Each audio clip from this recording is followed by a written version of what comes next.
ചങ്ങരംകുളം സാംസ്കാരിക സമിതി ഗ്രന്ഥശാലയിലെ വാട്സാപ്പ് കൂട്ടായ്മയിലെ പ്രിയ സൗഹൃദങ്ങളെ, എല്ലാവർക്കും എൻ്റെ നമസ്കാരം.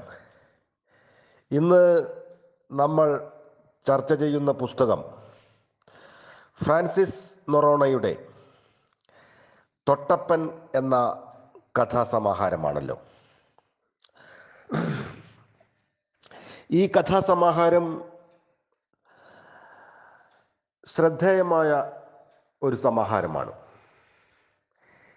ഇതിലെ കഥകൾ തീരദേശത്തിൻ്റെ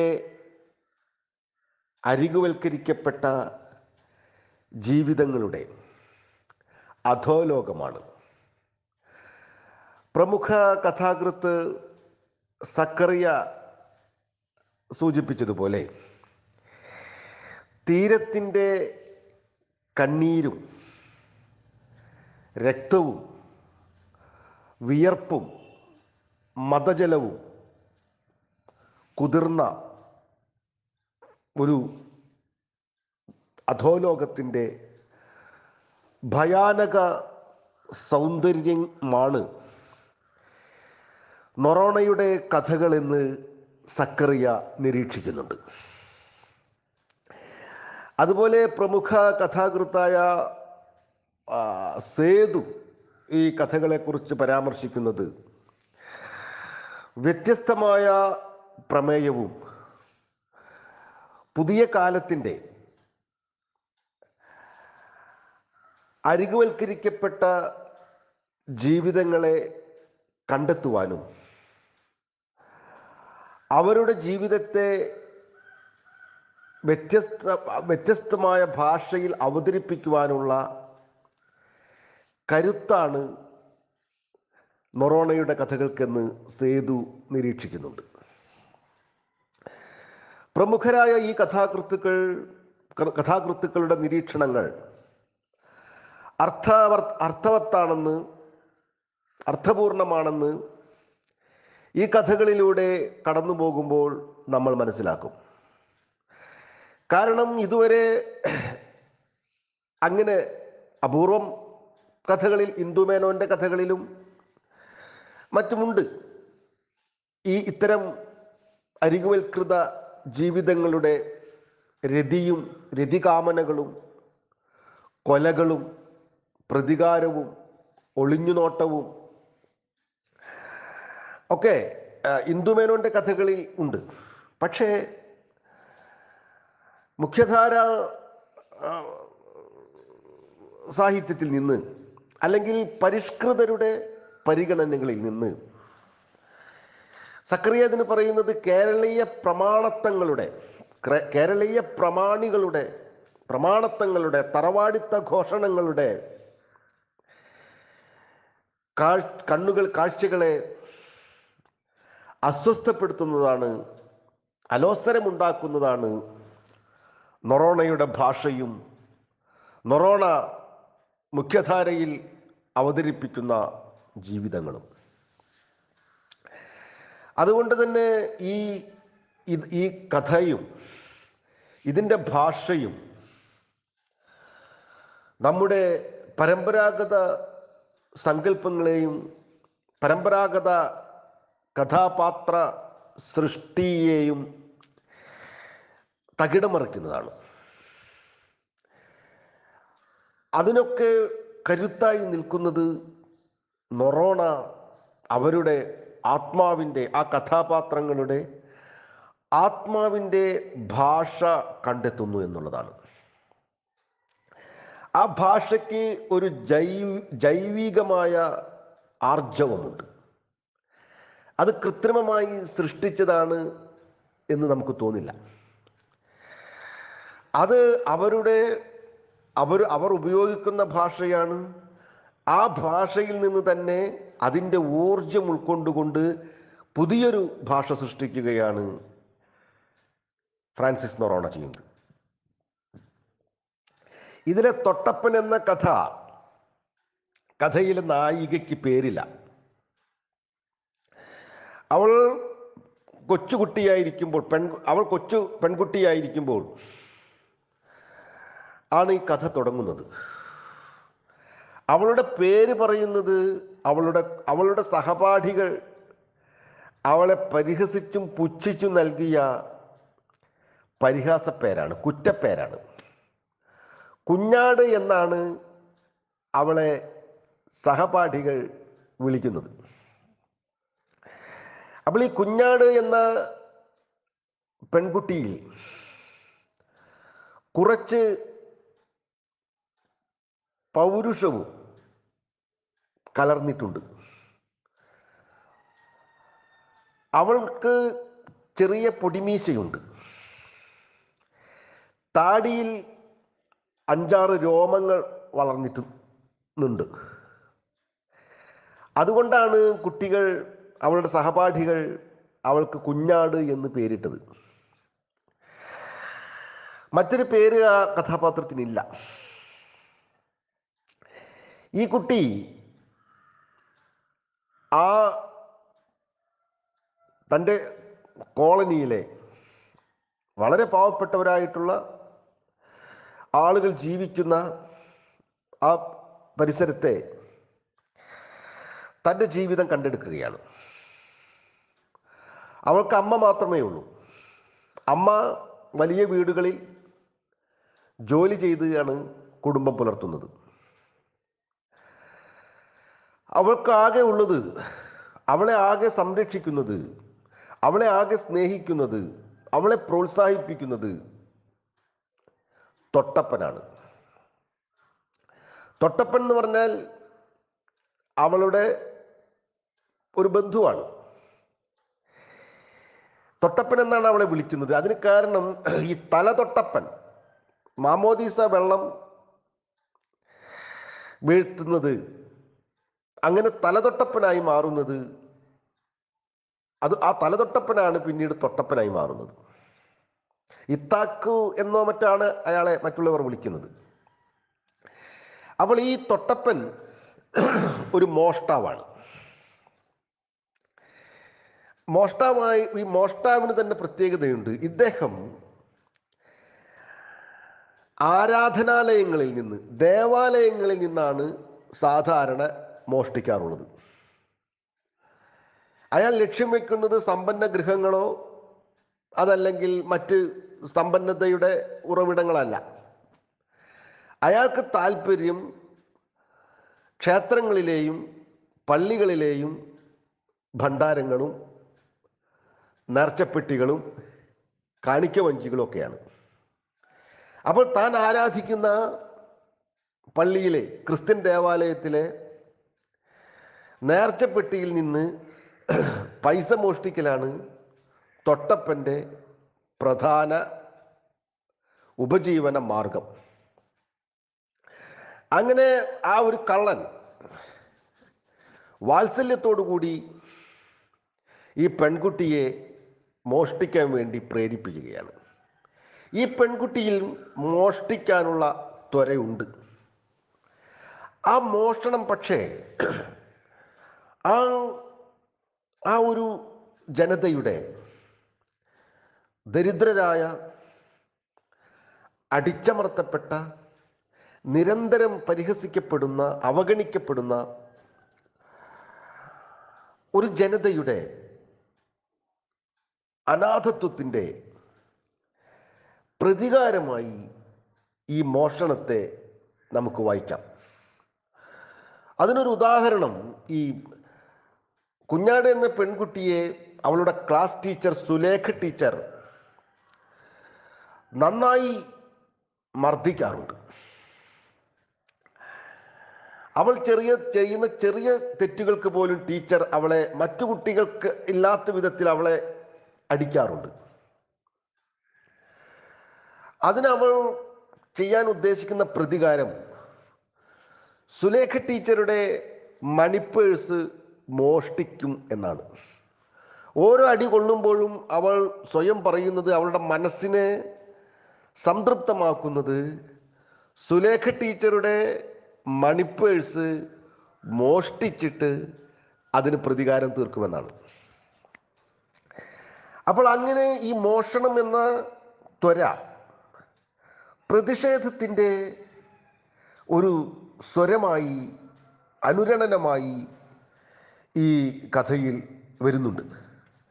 തങ്ങൾക്ക് ഇങ്ങനെയുള്ള ഒരു ജീവിതം നൽകിയതിൽ ദൈവത്തോടുള്ള ഒരു പ്രതിഷേധം പോലെ തൊട്ടപ്പൻ്റെ മോഷണങ്ങളെ നമുക്ക് കാണാൻ കഴിയും. ആ ജീവിതത്തെ അവതരിപ്പിക്കുന്നതും, തൊട്ടപ്പൻ്റെ ജീവിതത്തെ അവതരിപ്പിക്കുന്നതും, അയാളുടെ നിർമ്മമമായ ഭാവങ്ങളും ഒക്കെ ഇതിൽ അനന്യമായ സൗന്ദര്യത്തോടെയാണ്, രൂക്ഷമായ സൗന്ദര്യത്തോടെയാണ്, പൊള്ളുന്ന വാക്കുകളിലൂടെയാണ് അവതരിപ്പിച്ചിട്ടുള്ളത്. അങ്ങനെ ഒരു വലിയ മോഷണത്തിന് ഈ പെൺകുട്ടിയെ തൊട്ടപ്പൻ ക്ഷണിക്കുകയാണ്. തൊട്ടപ്പൻ്റെ സ്നേഹാർദ്രമായ നിമിഷങ്ങളെയൊക്കെ ഈ കഥയിൽ പല ഭാഗത്തും വിവരിക്കുന്നുണ്ട്. അപ്പോൾ ഈ വലിയ മോഷണം എന്ന് പറഞ്ഞാൽ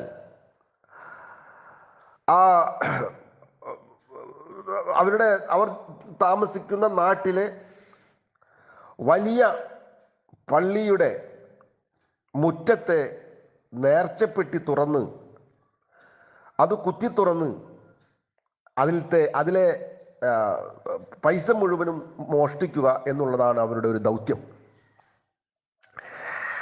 അപ്പോൾ അതുവരെ അവർ മോഷ്ടിച്ചിരുന്നത്, ഈ പെൺകുട്ടിയും തൊട്ടപ്പനും ചെറിയ മോഷണങ്ങളൊക്കെയാണ് നടത്തിയിരുന്നത്. ഒരു കൊടക്കമ്പിയുടെ അറ്റത്ത് പശ പുരട്ടി നേർച്ചപ്പെട്ടിയിലേക്ക് കടത്തി അതിൽ ഒട്ടിപ്പിടിച്ചിരിക്കുന്ന ചില്ലറകളും ചെറിയ നോട്ടുകളും ഒക്കെയാണ് സാധാരണ മോഷ്ടിച്ചിരുന്നത്. എന്നാൽ വലിയൊരു മോഷണം നടത്തുന്നത്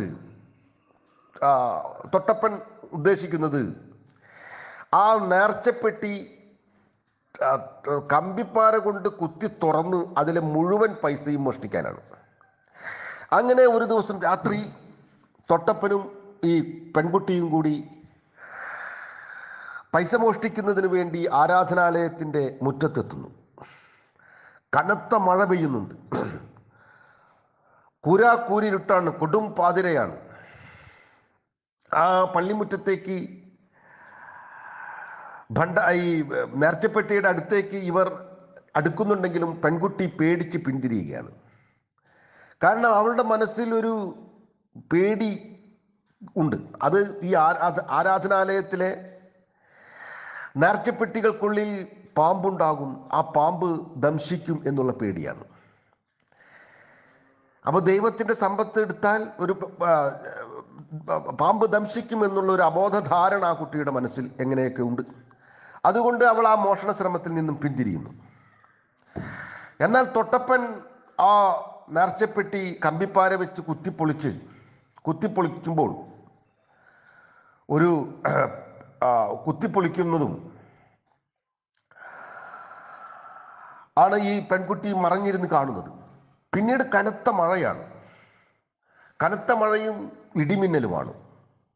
അങ്ങനെ പേടിച്ച് അവൾ അവിടെ നിന്ന് ഓടി വീട്ടിലേക്ക് വരികയാണ്. പിറ്റേന്ന് രാവിലെ അവൾ കേൾക്കുന്നത് തൊട്ടപ്പൻ്റെ ശവം പുഴയിൽ പൊങ്ങിക്കിടക്കുന്നു എന്നാണ്. അവൾ ആ തൊട്ടപ്പൻ്റെ മൃതദേഹം കാണാൻ ആഗ്രഹിക്കുന്നുണ്ടെങ്കിലും അവളുടെ അമ്മ പറയുന്നത് വികൃതമായ കണ്ണുകളൊക്കെ മീനുകൾ കൊത്തി വികൃതമാക്കിയ മുഖം നിനക്ക് കാണണോ എന്നാണ്.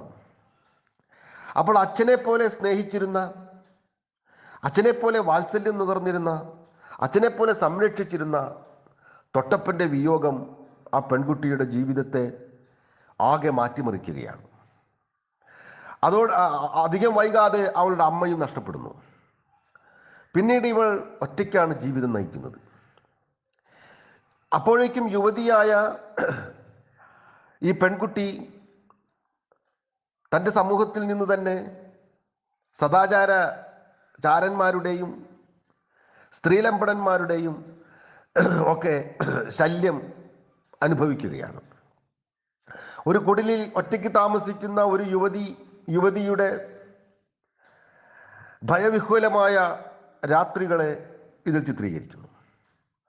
പലപ്പോഴും അവൾ വാതിൽ ആരെങ്കിലും തകർത്തകത്ത് കിടക്കാതിരിക്കാൻ വേണ്ടി വെക്കുന്ന വാതിലിനോട് ചേർത്ത് വെക്കുന്ന പാത്രങ്ങളെല്ലാം തട്ടിമറിഞ്ഞ് തകിടം മറിഞ്ഞ് വീഴുന്നു.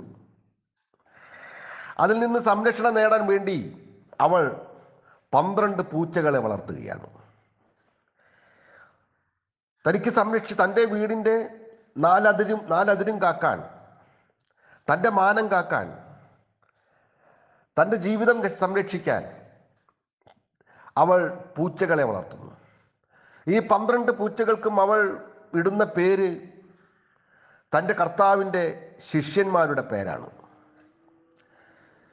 ദൈവവും ദൈവത്തിൻ്റെ അവദാനങ്ങളും കഥകളും ഈ കഥയിൽ ഉടനീളം വരുന്നുണ്ട്.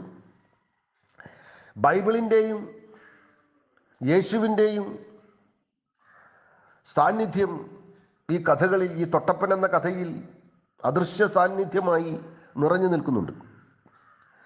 അങ്ങനെ ഈ പൂച്ചകൾ സംരക്ഷിക്കുന്ന പെൺകുട്ടി, യുവതി, പിന്നീട് തൊട്ടപ്പൻ്റെ കൊലയാളിയെ കണ്ടെത്തുകയാണ്. അത് ഒരു ദൈവവചനം പോലെ, ഒരു വെളിപാട് പോലെയാണ് അവൾക്ക് കിട്ടുന്നത്. ഒരു മിസ്റ്റിക് രൂപത്തിലാണ് തൊട്ടപ്പൻ കൊല്ലപ്പെട്ടതാണെന്ന് ഈ പെൺകുട്ടി മനസ്സിലാക്കുന്നത്. അവൾ ആ കൊലപാതകിയെ ഒരു സിനിമാ തിയേറ്ററിൽ വെച്ച് കണ്ടുമുട്ടുന്നു. അവനെ അവിടെ നിന്ന് മോഹിപ്പിച്ച് തൻ്റെ ശരീരം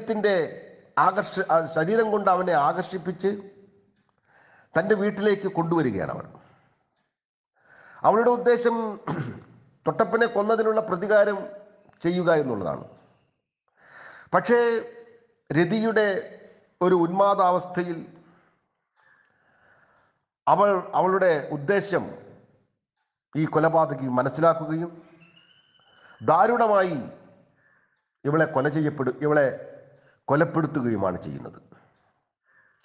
അപ്പോൾ ഈ കഥയിൽ മോഷണവും, നേരത്തെ പറഞ്ഞതുപോലെ മോഷണവും കൊലപാതകവും അക്രമാസക്തമായ രതിയും എല്ലാം കൂടിക്കുഴഞ്ഞതാണ്. അതുകൊണ്ടാണ് ഇത് അരികുവൽകൃതരുടെ അധോലോകങ്ങളുടെ കഥയാണ് എന്ന് പറയുന്നത്. അപ്പോൾ തൊട്ടപ്പൻ എന്ന കഥ നല്ലൊരു വായനാനുഭവമാണ്. ഭയാനകമായൊരു സൗന്ദര്യമാണ് നൽകുന്നത് എന്ന് പറയുന്നത് പോലെ ഒരു ഭയാനകമായ സൗന്ദര്യത്തിൻ്റെ മധുരാനുഭൂതിയാണ് തനിക്ക് ഈ കഥകൾ പകർന്നു നൽകിയത് എന്ന് സക്കറിയ പറയുന്നുണ്ട്.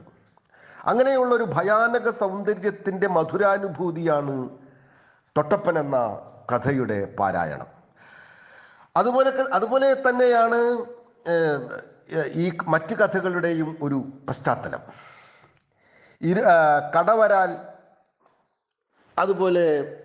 കടവരാല്, കക്കുകളി, ഇരുൾരതി തുടങ്ങിയ കഥകൾ. ഇരുൾരതി ഇതുപോലെ ഒരു ഒളിഞ്ഞു നോട്ടക്കാരൻ്റെ കഥയാണ്. മറപ്പുരകളിലേക്ക് ഒളിഞ്ഞു നോക്കുന്ന കഥാപാത്രമാണ് ഇതിലെ മുഖ്യ കഥാപാത്രം. അയാളെ സംബന്ധിച്ചിടത്തോളം രതി കേൾക്കുന്നതിലുള്ള, കാണുന്നതിലുള്ള ഒരു ഉന്മാദമാണ്, രതി ഉന്മാദമാണ്. ഈ സന്തോഷ് കുമാറിൻ്റെ 3 അന്ധന്മാർ ആനയെ വിവരിക്കുന്നു എന്ന കഥ വായിച്ച് അന്ധൻ എങ്ങനെയായിരിക്കും ഒരു സ്ത്രീയെ വിവരിക്കുക എന്ന് ആലോചിച്ച് അതിനുവേണ്ടി ഒരു അന്ധനെ കണ്ടുപിടിച്ച് കൊണ്ടുവന്ന് തൻ്റെ കൂടെ താമസിപ്പിക്കുന്നു, തൻ്റെ കൂടെ ഇരുത്തുന്നതും അവനെ സൽക്കരിക്കുന്നതും അവൻ്റെ വിവരണം കേൾക്കാൻ താല്പര്യപ്പെടുന്നതുമായ വിചിത്രമായൊരു മനസ്സുള്ള കഥാപാത്രമാണ് ഇരുൾരതി എന്ന കഥയിലുള്ളത്. അപ്പോൾ ഇരുൾരതി ഇതിൽ വിചിത്രമായ സംഗതി, ഇതിലെ കഥാനായകൻ 2 കുട്ടികളുടെ പിതാവാണ്. അയാൾ PSC പരീക്ഷ എഴുതുന്നതിന് വേണ്ടി പള്ളിയിൽ നടത്തുന്ന കോച്ചിങ് സെൻറ്ററിൽ പോകുന്നുണ്ട്. അവിടെ നിന്നാണ് ഈ സന്തോഷ് എച്ചിക്കാനത്തിൻ്റെയും ഈ സന്തോഷ് കുമാറിൻ്റെയും കഥകളിൽ 3 അന്ധന്മാർ ആനയെ വിവരിക്കുന്ന കഥ ആരാണ് എഴുതിയത് എന്നുള്ള ചോദ്യം വരുന്നത്. അപ്പോൾ ഇയാൾക്ക് ഈ സന്തോഷ് ഏച്ചിക്കാനവും ഈ സന്തോഷ് കുമാറും തമ്മിൽ മാറിപ്പോവുകയാണ്. അങ്ങനെ ഈ കഥയുടെ ഈ PSC പരീക്ഷയിൽ അയാൾ തോറ്റുപോവുകയും അതുവരെ അയാൾ കാണാപ്പാഠം പഠിച്ച എല്ലാ ചോദ്യോത്തരങ്ങളും കത്തിച്ചു കളയുകയാണ് വീടിൻ്റെ മുന്നിലിട്ടിട്ട്. പക്ഷേ ഈ 3 അന്ധന്മാർ ആനയെ വിവരിക്കുന്നു എന്ന കഥയുടെ ഫോട്ടോസ്റ്റാറ്റ് കോപ്പി മാത്രം അയാൾ കത്തിച്ചു കളയുന്നില്ല. കാരണം ആ കഥ അയാൾ അത്രയും സ്വാധീനിച്ചിരുന്നു. പിന്നീട് ആ കഥ എങ്ങനെയായിരിക്കും ഒരു സ്ത്രീയെ വർണ്ണിക്കുക എന്ന് അറിയുന്നതിന് വേണ്ടി, ഇയാൾ പഠിക്കുന്നതിന് വേണ്ടി ആ കോളനിയുടെ പരിസരത്തുള്ള ഒരു പഞ്ഞിമരത്തിൻ്റെ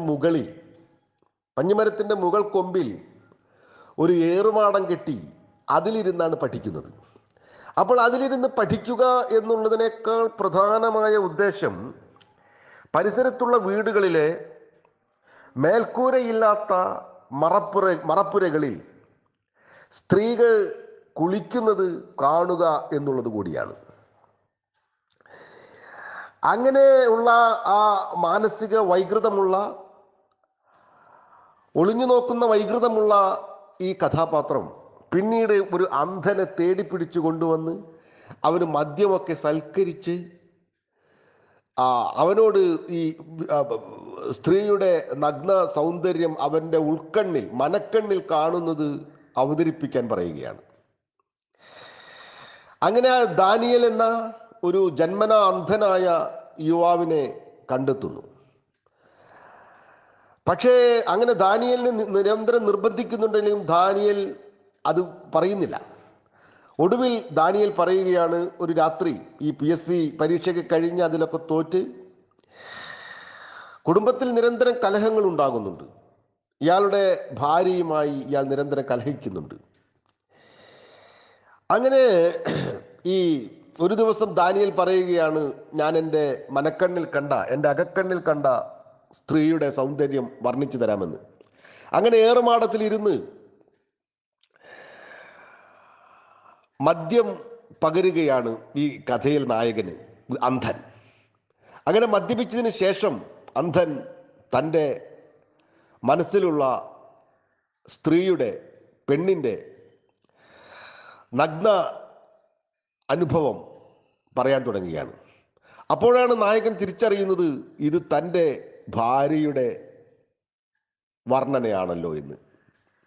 അപ്പോഴേക്കും ദാനിയേൽ ഇയാൾക്ക് സൽക്കരിച്ച മദ്യത്തിൽ അയാളുടെ ഭാര്യയുടെ അറിവോടെ പകർന്ന വിഷത്തെക്കുറിച്ച് മനസ്സിലാക്കുന്നു.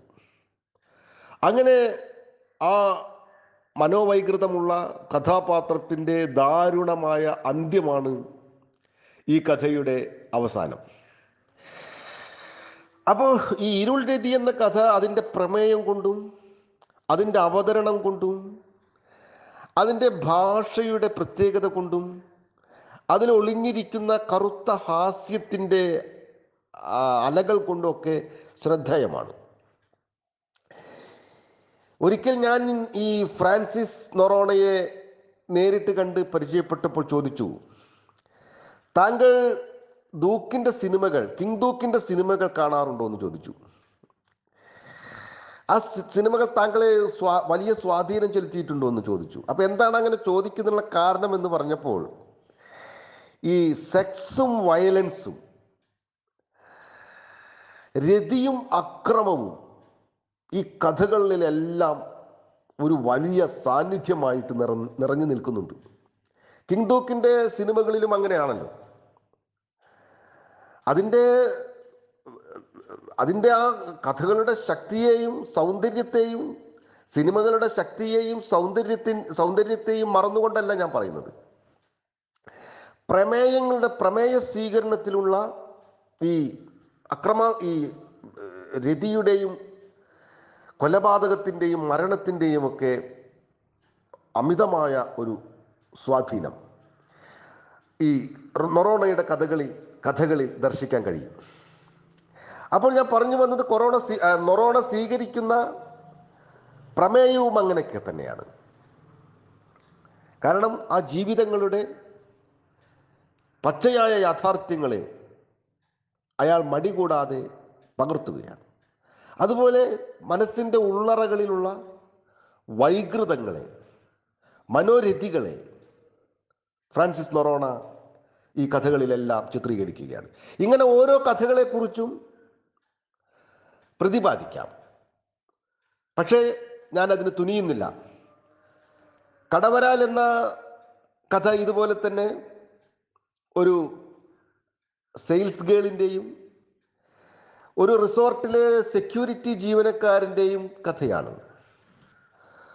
നമ്മുടെ നാട് തൊഴിലാളികൾക്ക് നല്ല വേതനവും തുല്യവേതനവും അവരുടെ തൊഴിലിനനുസരിച്ചുള്ള മികച്ച വേതനവും ഒക്കെ കൊടുക്കുന്നുണ്ട് എന്ന് അഭിമാനിക്കുന്നവരാണ്, പ്രത്യേകിച്ചും കേരളീയർ.